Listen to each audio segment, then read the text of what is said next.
Good afternoon বন্ধুরা, সবাই কেমন আছো? আমিও ভালো আছি। তো আজকে দেখো আরেকটা ব্লগ নিয়ে চলে এসেছি, ক্ষিতিশ বন্দনা ব্লগে। তোমাদের অনেক সবাইকে অনেক অনেক ভালোবাসা, ওয়েলকাম। আবার চলে এসেছি আজকে নতুন একটা ব্লগ নিয়ে।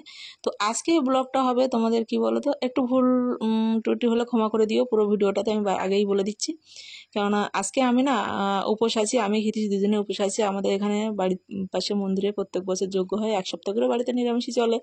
তো এটা তোমরা যার ভিডিও দেখো, মানে আমার ভিডিও যারা দেখো পুরানো, তারা তো জানোই। তো দেখো আমি সকালে বাজারে গেছিলাম, অনেক কিছু বাজার করা ছিল। ক্ষিতিশ তো ডিউটি চলে গেছে কালকে, তো ও তো আসতে পারবে না, ছুটি তো নেই আলাদা করে। তো আমাকে বাজারে যেতে হয়েছিল, কেন 5 কিলো বাতাসা, তারপর মানে সবজি, তোমার ওই মাসা পুরানো ধুনো আছে, ডন্ডিঘাটাতে জানো অনেক কিছু কেনার ছিল, সেগুলো কিনতে গেছিলাম। তো আমি এখানে এসে বসে গেছি, গিয়ে আর উঠিনি, ওইভাবেই বসে বসে মানে তরমুজটা কাটছি। থালা টালা কিছু আনিনি, তোমরা কিছু মনে করো না। কেননা আমি মুছেই নিয়েছি, নিয়েই বসেছি। দিদি রাগারাগি করছিল, কিন্তু আমার আর উঠতে ভালো লাগছিল না। কেননা তখন এখন বাজে প্রায় তোমার 3টে বাজে। তো 3টের সময় আমি এগুলো করছি। সকাল থেকে না খাওয়া, বাজারে গেছি, কত মানে অসুবিধা হয়ে গেছে জানো তো। এখন আমার একটু শরীরটা ভালো যায় না, ম্যাক্সিমাম তোমরা সবাই জানো। তো যাই হোক, আমি দেখো কেমন পাগলির মতন আছি, সারাদিন উপোস করার পরে পাগলির মতন আছি। ক্ষিতিশ তবুও ভিডিও করছে। তো এখানে দেখো তারপরে চলে এসেছি বিকালে 5টার সময়। আমার রেডি হয়ে গেছি, হয়ে গিয়ে বেরোচ্ছি আমরা সবাই। গ্রামের লোকজন ডেকে নিয়ে এসছে আমার শাশুড়ি। আর এখানে ক্ষিতিশ ঠাকুর ঘরে বেরোনোর আগে হরিলুপ দিয়ে দিচ্ছে, দিয়ে বেরোবে, কেন ও হরিলুপ দিতে দিতেই যাবে, আমি ডন্ডি কাটবো। তো এই যে বাইকে সব নেওয়া হয়ে গেছে বাতাসা টাতাসা। আর দেখো আমাদের গ্রামের সব বউরা বেরোচ্ছে, আমার শাশুড়িও আছে। আর আমাকে ওই সামনে পুকুরটাতে স্নান করে উঠতে হবে। তো আমি শাড়ি পরে নিয়েছি আজকে অনেকদিন পরে, আর ওইভাবেই করতে হবে, কেননা অনেকটা রাস্তা ডন্ডি ঘাটতে হবে। তো সেটা যদি খুলে টুলে যায় তো জানোই তোমরা তোমরা আমি তো প্রথম, যেহেতু কোলে উঠবি কেন, নিচে নাম, আমার সঙ্গে চল, হাইট চল, বাচ্চা ছড়াবো। আর আমিও ভগবানের কাছেও ক্ষমা চেয়ে নিচ্ছি যদি আমি কিছু ভুল করে থাকি। ভুল মানে এরকম ব্যাপার, তো আমি তো প্রথম। তো দেখো আমি তো পুকুরে স্নান করি না, আমার কানে জল ঢুকে যায়, তবুও আমি এখানে একটু নেমে 3বার ডুব মেরে নিয়েছি, নিয়ে তারপরে ওখান থেকে শুরু করেছি। যেখান থেকে মানে পুকুরে ডুব মেরে ওখান থেকে শুরু করতে হবে। বাড়ি থেকে ছিল, তোমার বাড়িটা ওই ধারে, ওখানে পুকুরও নেই, এই জন্য এই পুকুর থেকে উঠে যেতে হয়েছে। তো চলো, আমি এদিকে সবাই আছে, আর আমার ভাইয়ের বউ এই ভিডিওটা করেছিল। তো আমি পরে ওই জন্য মানে একটু দেরি হয়ে গেছে, 2 দিন পরে এডিট করে দিচ্ছি, কারণ আমি খুব অসুস্থ, মানে করতে পারছিলাম না কাজ, মানে কোনো কিছুই। তো আজকে সুস্থ হয়ে এডিট করে তোমাদেরকে আমি এই ভিডিওটা ছাড়লাম। মানে আজকে ভিডিও এডিট করছি, মানে মোটামুটি তোমরা আজকে দেখছো, এটা হচ্ছে পরের দিন, ঠিক আছে? তো পুরো ভিডিওর সাথে তোমরা থাকো, আর কোনো কথা বলবো না। তোমরা ভালো করেই জানো ক্ষিতিশ অসুস্থ হলো। কিছু ভিডিও ক্লিপ আমার কাছে আছে, আমি পারলে দিয়ে দিচ্ছি, দেখে নিও যে ও কিসের জন্য এই মানসিকটা আমার দেওয়া হচ্ছে। ক্ষিতিশের অসুস্থতার জন্য, লকডাউনে প্রচুর অসুস্থ ছিল, যে মানুষটার মানে কোনো দিন মানে আশা ছিল বলে আমার মনে হয় না। ওকে সবাই দেখে বলতো ওর যা বিভৎস অবস্থা ছিল, বাঁচবে এরকম আশা ছিল না। তো আমার ভগবান সে হয়তো ওকে বাঁচিয়ে রেখেছে। আর লকডাউনের সময় কোনো ডাক্তার দেখানোর খুব সমস্যা ছিল, ডাক্তারও আসতো না, যখন যাওয়া হতো গাড়ি খরচ করে তখন আসতো না, এরকম এই ব্যাপারটা তোমাদের আগেও বলেছি। তো সেই ভগবানই হয়তো ওকে এখন সুস্থ করে রেখেছে। আর তোমরা দেখেছো অনেকে কম বেশি করে মাঝখানে ও কেমন হয়ে গেছিলো। তবে আগের ছবি আর পরের মাঝের অসুস্থতা, তারপরে এগুলো আমি তোমাদেরকে যতটা কালেকশন করতে পারি করে তোমাদেরকে দিয়ে দিচ্ছি। তোমরা দেখলে বুঝতে পারবে যে ভগবান চাইলে সব কিছু সম্ভব করতে পারে, ঠিক আছে? তো আমি এখানে 5টার সময় বেরিয়েছি, মন্দিরে গিয়ে উঠেছিলাম মনে হয় 6:30 মানে এরকম হবে, কেননা অনেকটা রাস্তা, এটা অনেকটাই রাস্তা। তো সেই রাস্তাটা ডন্ডি ঘেটে ঘেটে যাওয়া, মানে বুঝতেই পারছো তোমরা ডিফারেন্সটা আমার পেছনে। ওই যে আমার পাকা বাড়িটা দেখা যাচ্ছে ওখান থেকে, আর অবধি আমরা এসে গেছি। তারপর পুরো মানে সন্ধ্যে পড়ে যাবে যেতে যেতে। তো তোমরা পুরো ভিডিওর সাথে থাকো, দেখতে থাকো, আমি আর কোনো কথা বলবো না, বাট ভিডিওগুলোকে এই মানে ছবিগুলোকে তোমাদের দেওয়ার চেষ্টা করছি, তোমরা দেখতে থাকো।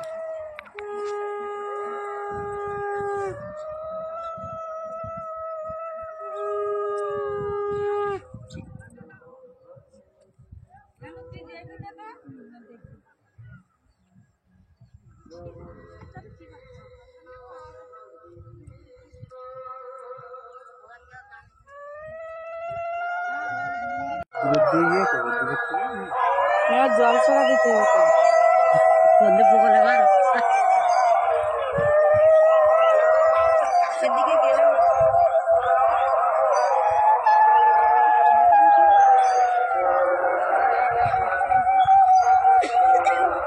এখন তো ভিডিও করছি।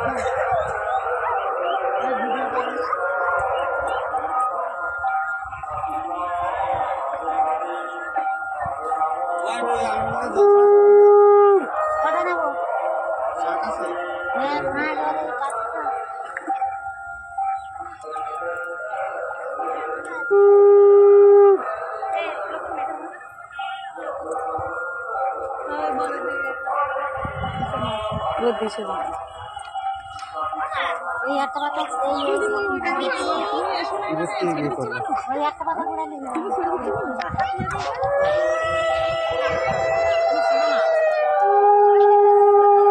মন্দিরের দিকে যে করলে ভালো হবে।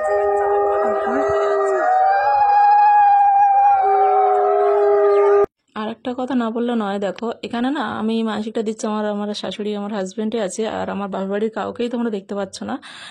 কারণটা এটাই, আমার ভাইয়ের বউ হঠাৎই অসুস্থ হয়ে যায়, গিয়ে ও খুব অসুস্থ আছে, বাড়িতে বিছানাসজ্জা হয়ে অবস্থা আছে। তো আমিও তো এখনও যেতে পারিনি, আর কবে যাব তাও জানি না।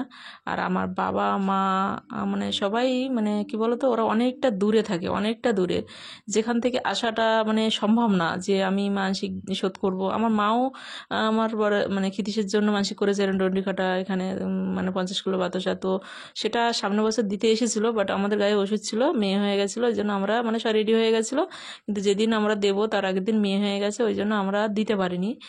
কিন্তু এবারে মানে অত দূর থেকে সবসময় আসা সম্ভব হয় না, এতটাই দূরে আছে, ওদেরকে চাইলেই কাছে পাওয়া যাবে না, ঠিক আছে। যার জন্য আমি দেখলাম যে না, আমি যখন পাচ্ছি তো আমি দিয়েই দিই, কেননা কখন কোন পরিস্থিতি থাকবো, দিতে পারবো কি পারবো না তারও নেই ঠিক। যার জন্য আমাকে এবছরে দিতেই হলো। আমার পাশে আমার কোনো মানে শাশুড়ি ছাড়া কোনো ফ্যামিলি নেই, কাউকে বলাও হয়নি সেভাবে, হঠাৎই আমরা চলে এসেছি।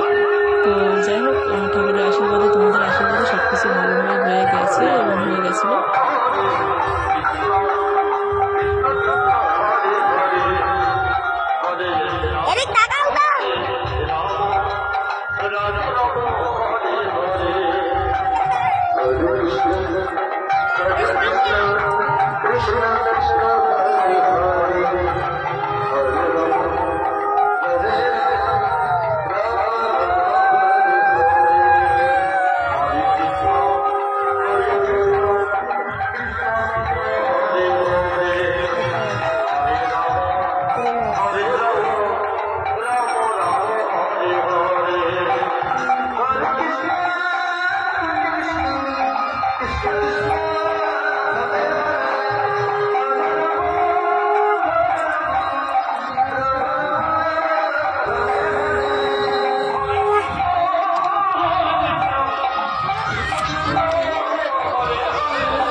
তো এখান থেকে হয়ে যাওয়ার পর আর ভিডিও করা হয়নি। খিতি শরীর দিয়ে দিয়েছিল, দিয়ে আর আমি আমার বাড়ি চলে গেছিলাম। আমাকে ধরে ধরে নিয়ে গেছিলো। তারপরে 1 ঘন্টা 2 ঘন্টা বাড়িতে রেস্ট করে একটা প্যারাসিটামল খেয়ে তারপরে আমাকে খিতি আবার নিয়ে এসেছিলো জোর করে। কেন মন্দিরে এসেছি, এখনো কোনোদিন আসা হয়নি, এখানে অন্ন সেবাও নেওয়া হয়নি। তা দেখো কত লাইন পড়েছে অন্ন সেবার ওখান থেকে। তো আমরা আর মন্দিরেই যাচ্ছি, আর এরপর থেকে যা হবে আর কোনো সাউন্ড দেবো না। দেখো মানে আমি ডন্ডি খেটে করে বাড়ি গেছিলাম, বাড়ির থেকে খিতি জোর করেই নিয়ে এসেছে। হাঁটাচলা করা সম্ভব না, সবাই বলছে, আমার দিকে অবাক হয়ে যাচ্ছে। তবুও আমি এসেছি। আমি মানে এতটাই অসুস্থ হয়নি, সবাই বলছে যে এত দূর থেকে ডন্ডি কাটা মানে অসুস্থ হয়ে যাবে। ভগবান যে আমাকে সুস্থ রেখেছে।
নমঃ